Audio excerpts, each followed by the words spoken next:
বন্ধুরা আজকে এখন মিলাবো তন্দুরি চিকেন। কালকে পার্টি আছে আর পার্টির চিকেন মিলাবো 100 পিস চিকেন। তো আমি কীভাবে তন্দুরি চিকেন মিলাই সেটা এখন দেখাই দেবো। ফার্স্টে আমি চিকেনগুলো নিয়ে নেব, চিকেনগুলো সুন্দর করে পরিষ্কার করে এটা দেখাই দিই, একটু সুন্দর করে এগুলো কেটে নিয়েছি, হ্যাঁ, যেন মশলাটা ভিতরে যায় ওইভাবে নিয়ে নিয়ে মধ্যে নিয়ে নেব। ফার্স্টে আমি এটার মধ্যে লবণ পরিমাণ মতো,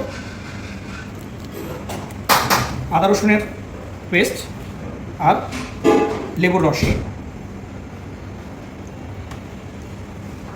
এটা দিয়ে এটাকে ভালো করে মিশাই নিয়ে এটাকে আমি মিনিমাম 2 ঘন্টার জন্য ছেড়ে দেবো।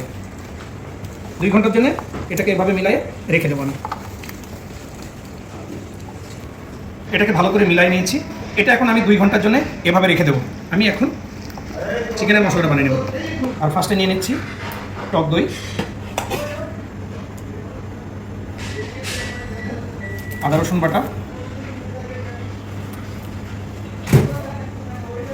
লবণ, যেহেতু মুরগির মধ্যে লবণ দেওয়া আছে লবণটা একটু কম রাখবো, পরে আরেকবার দেখে নেব। ধনিয়া পাউডার,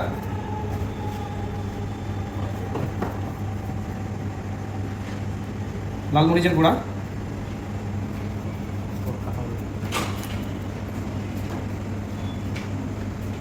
গরম মশলা, মেথি পাতা,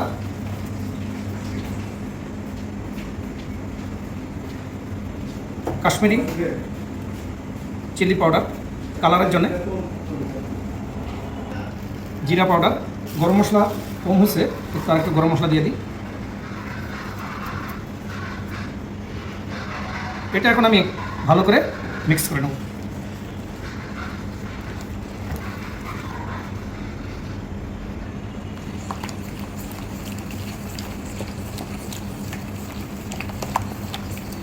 এটা ভালো করে মিক্স করে নিতে হবে।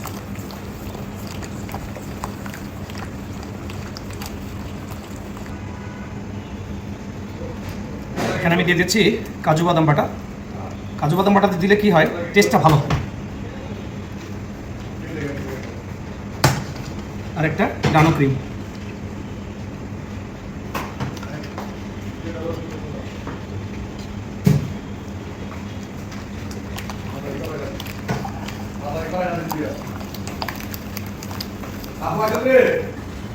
দিয়ে দেবো মাস্টার্ড অয়েল।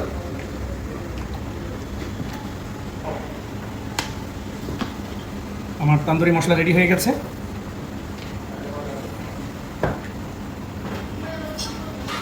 তন্দুরি মশলা রেডি। আমি হচ্ছে যে চিকেনটাকে 2 ঘন্টা আগে মশলা দিয়ে ভিজিয়ে রেখেছিলাম।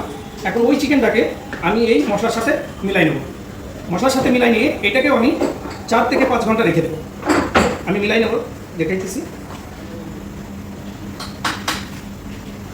এটা সুন্দরভাবে মশলার সাথে মিলানো কমপ্লিট। এটাকে আমি এখন রেখে দেব। আমি এটা যখন তন্দুরি লাগাবো 5-6 ঘন্টা পরে, তখন আমি আপনাদের দেখাবো যে এটার আসলে কালারটা কত সুন্দর হয়। কারণ অনেক টাইম রেখে দিলে কালারও সুন্দর হবে এবং মুরগিটা খেতে জুসি লাগবে, একদম সফট থাকবে, জুসি লাগবে। এখন আমি রেখে দেবো 5 থেকে 6 ঘন্টার জন্য।